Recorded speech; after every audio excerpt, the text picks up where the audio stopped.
On va se faire une petite news rapide. Je sais que il y a pas mal de retraités qui me suivent.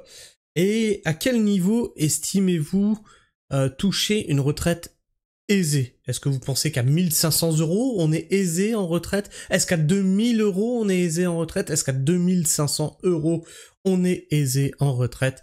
Je ne sais pas à quel niveau tu places l'aisance financière, mais vous savez, pendant qu'ils demandent aux gens de faire 7 heures de plus gratuitement pour financer la dette, parce que oui, mais y a de plus en plus de retraités, il y a de plus en plus de personnes au chômage, il faut travailler un peu plus, hein. Il va falloir travailler un peu plus et plus longtemps, d'accord?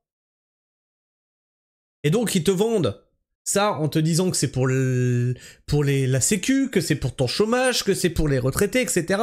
Non, c'est pour payer la dette. Parce que dans le même temps, ils taxent les retraités. On va voir ça. Retraités vers une nouvelle taxe sur les plus aisés. Il pourrait y avoir une nouvelle taxe pour les retraités les plus aisés. C'est la proposition faite mardi 21 janvier par la ministre du Travail. Cela fait déjà grincer des dents. Bah devine, ou plutôt des dentiers à la retraite. C'est une nouvelle piste pour financer la protection sociale lancée la protection sociale. Mais c'est... Comme hier, avant-hier, on a traité les poubelles. C'est une redevance incitative. Là, c'est pas une taxe. C'est financer la protection sociale. Ils se foutent de votre gueule, mais c'est énorme. C'est une nouvelle piste pour financer la protection sociale lancée mardi 21 janvier par la ministre du Travail. Bah, elle ferait déjà bien de commencer à savoir ce que c'est qu'un travail. Est-ce que tu as déjà été en usine? Non, t'as jamais rien foutu de ta vie, à part user les bancs de l'école et des différents bureaux politiques, hein. Tu n'as jamais rien fait d'autre de ta vie. Il y a différentes taxes et cotisations qui pourraient être envisagées sur les retraités qui peuvent se le permettre, c'est-à-dire en fonction du niveau de pension, a affirmé Astrid Panossia-Bouvet. La taxe pourrait concerner les 40% des retraités les plus aisés, soit ceux qui touchent, selon la ministre, plus de 2000 euros, voire 2500 euros par mois. Alors là, on parle des personnes qui sont déjà à la retraite. Donc tu vois qu'on est déjà en train d'attaquer ceux qui sont à la retraite. Toi, on te dit ta retraite, elle sera pas à 60 ans, elle sera à 64 finalement. Puis quand tu vas t'approcher des 64, on te dira elle sera à 67. Puis à 70, tu l'auras pas ta retraite. Pour ceux qui fantasment encore sur la peur de pas avoir de retraite, tu n'en auras pas au bout d'un moment. Au bout d'un moment, faut se mettre ça dans la tête. On ne paye pas notre retraite. On paye la retraite de eux, des retraités actuels. Donc il faudra que ce soit nos jeunes, c'est une pyramide de Ponzi en fait, qui payent la nôtre, etc., etc. Et dans le même temps, on te dit, bah oui, mais il faut faire rentrer toute l'immigration du monde pour payer les retraites des futurs retraités, sachant que tu n'en auras pas, t'auras des immigrés qui vont tuer tes gamins. C'est cool, c'est rigolo, ça, c'est bien, c'est drôle, c'est très drôle. Je trouve que c'est inadmissible à déplorer un retraité. Alors, pareil, moi quand j'ai commencé à bosser, parce qu'il y a des retraités qui sont outrés de ça, et qui disent oui, mais les jeunes, ils veulent plus travailler, machin et tout. J'ai commencé à travailler à 16 ans. Le chômage m'a indemnisé en tout et pour tout, je crois que juste les 3 ans là pour créer ma boîte. Enfin 2 ans pour créer ma boîte. En tout et pour tout. Parce que j'ai toujours sauté d'un travail à un autre grâce à la boîte intérim. Toujours. Je suis jamais resté assez longtemps au chômage pour qu'ils m'indemnisent. Moi, quand j'ai commencé à travailler à 16 ans, je voyais mes collègues partir en pré-retraite à 55 ans. D'accord? Ça aussi, il faut bien se le mettre dans la tête. Alors je sais que c'est pas vous qui l'avez demandé, encore une fois, le problème c'est ceux qui nous gouvernent. Ils vous ont autorisé à partir en pré-retraite, mais après faut pas s'étonner qu'on ait un déficit. Et qu'on nous dise, bah oui, mais on est de plus en plus longtemps à la retraite. Bah oui, mais enfin, vous avez fait partir des gens en pré-retraite quand même, au bout d'un moment. C'est pas moi qui l'ai souhaité, ça. Je trouve que c'est inadmissible à déplorer un retraité. Près de 7 millions de retraités potentiellement concernés. Les retraités ont vu leur pension revalorisée régulièrement, comme en janvier dernier, avec une augmentation de 2,2%. Pourtant, il est impensable d'être taxé plus selon un autre retraité. 2000 €, c'est rien quand on vit à Paris. Et ça aussi, c'est très différent par rapport à là où tu vas vivre. Si tu vis à Paris, si tu vis en campagne, c'est pas la même chose. Si tu vis à Paris et que tu prends ta retraite pour aller vivre dans un pays plus ensoleillé, c'est encore pas la même chose. D'accord ? A-t-il expliqué ? Et moins cher, bien sûr, un pays ensoleillé, moins cher. A-t-il expliqué ? J'ai mon fils qui gagne un peu plus de 2000 €, il paye 1000 € de loyer, je suis obligé de faire le complément. A-t-il ajouté près de 7000... Mais ton fils vit au-dessus de ses moyens, c'est tout. Au bout d'un moment, le mec il gagne 2000 €, ah oui, mais il vit seul aussi. Parce que j'allais dire en couple, ça fait 4000. Ouais. Ouais, c'est le problème. Oui, c'est le problème. C'est le problème. Quoique, non. Parce que nous, en tout et pour tout, on a 850 € de loyer. En tout et pour tout, on paye 1300 ou 1350 € de tout. Bouffe comprise. Mais bon, on fait notre bouffe aussi. On fait nos légumes, on fait des lapins, on fait voilà des œufs, on fait...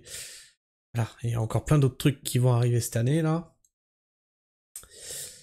J'ai mon fils qui gagne un peu plus de 2000 €, il paie 1000 € de loyer, je suis obligé de faire le complément, a-t-il ajouté. Près de 7 millions de retraités pourraient être concernés par la mesure. La proposition n'est pour l'heure pas confirmée par l'entourage du Premier ministre. On va aller voir les commentaires.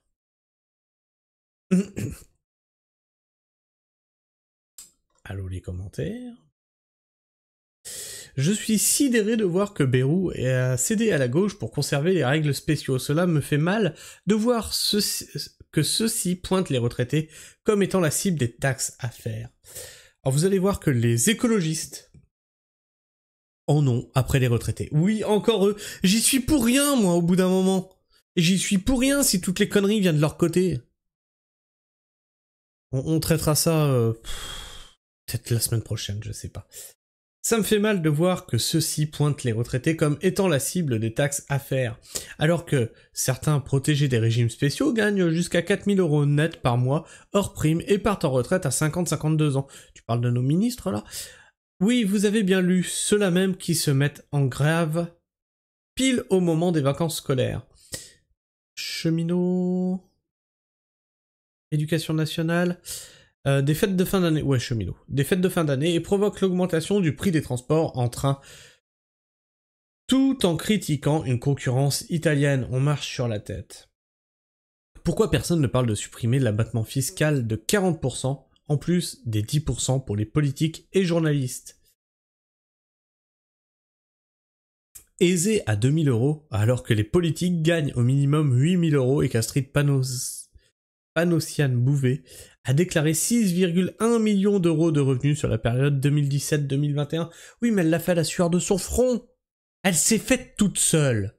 Elle n'est pas issue de la bourgeoisie, non. Non, elle a fait ça. Elle a de la corne dans les mains. Regarde, tu verras.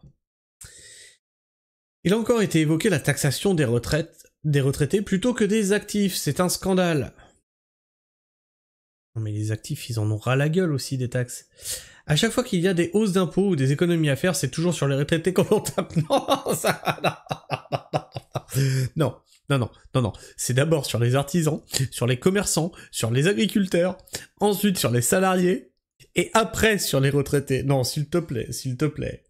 C'est combien que un chef d'entreprise paye d'impôts sur son chiffre d'affaires ? Hein ? Tu veux vraiment qu'on parle de ça ? Car c'est bien facile, vous avez déjà vu des retraités se mettre en grève ? Non. T'as déjà vu des chefs d'entreprise se mettre en grève ? Non. Non, car cela ne perturbe pas le fonctionnement de l'État. De même, nombre de retraités ne peuvent se déplacer par manque de mobilité, voire de moyens, notamment ceux qui sont en maison de retraite, ou encore par crainte de recevoir des coups.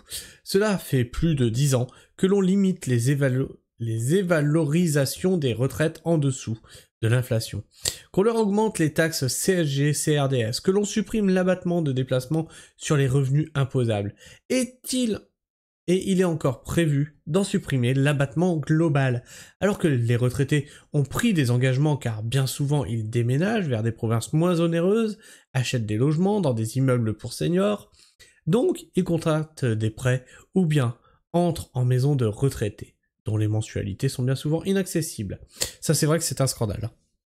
Les maisons de retraite, ça coûte un pognon de dingue. Souvent tu vends ta maison pour payer tes frais de maison de retraite. C'est abominable. Bientôt vous allez voter une loi sur la fin de vie. Oui, certainement. Alors vous allez voter pour l'euthanasie des retraités. Cela économisera des pensions de retraite, d'invalidité et dépenses de santé, hospitalisation, cure, kinésithérapie, médicaments. De telles mesures pourraient aboutir à des sanctions électorales. Ah tiens, qu'est-ce qu'on lui répond ? Et même concernant les actifs, c'est honteux alors qu'il y a des économies à faire à la tête de l'État. Là, je te rejoins tout à fait. À la tête de l'État, en fait, ils pensent faire des économies en taxant. Non, commencez par économiser sur votre train de vie plutôt que de taxer les gens. Les gens en ont ras-le-bol.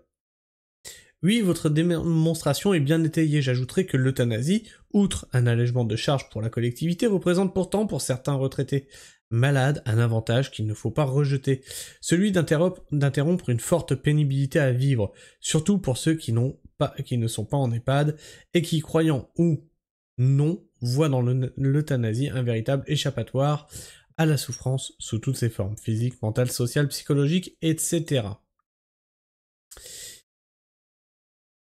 J'espère que le Rassemblement national censurera le gouvernement si cette taxe est adoptée. Supprimer toutes les dépenses inutiles voire néfastes. Nous ne pouvons pas entendre un gouvernement gémir sur l'état de nos finances publiques s'il continue de donner 177 millions par an au Sénégal, 121 millions au Brésil, de dilapider l'argent des Français dans les 23 milliards de subventions aux associations, les 4 milliards à l'audiovisuel public, les 15 milliards de l'aide publique au développement, et la liste que je dresse ici est loin d'être exhaustive. Comment accepter que l'hôpital Pompidou fasse un appel aux dons pour acheter ses scanners? Oui, ça c'est lamentable. Enfin bref, je sais pas ce que tu penses de tout ça, n'hésite pas à me partager ton avis, ton opinion, dans l'espace commentaire si toi aussi tu es retraité. Dis-moi ce qu'il en est. Et si tu es encore là en fin de vidéo, n'hésite pas à t'abonner, à vérifier que tu es toujours abonné si tu l'étais, puisque YouTube il fait des tours de passe-passe comme ça, il fait hop, ton abonnement il a sauté. Le petit like, ça fait toujours plaisir, et puis ça m'encourage à continuer le travail d'information que je fais sur cette chaîne, la petite cloche pour ne rater aucune de mes sorties vidéo, et sur ce, je vous fais la bise, prenez soin du sol, et restez pragmatiques. Ciao.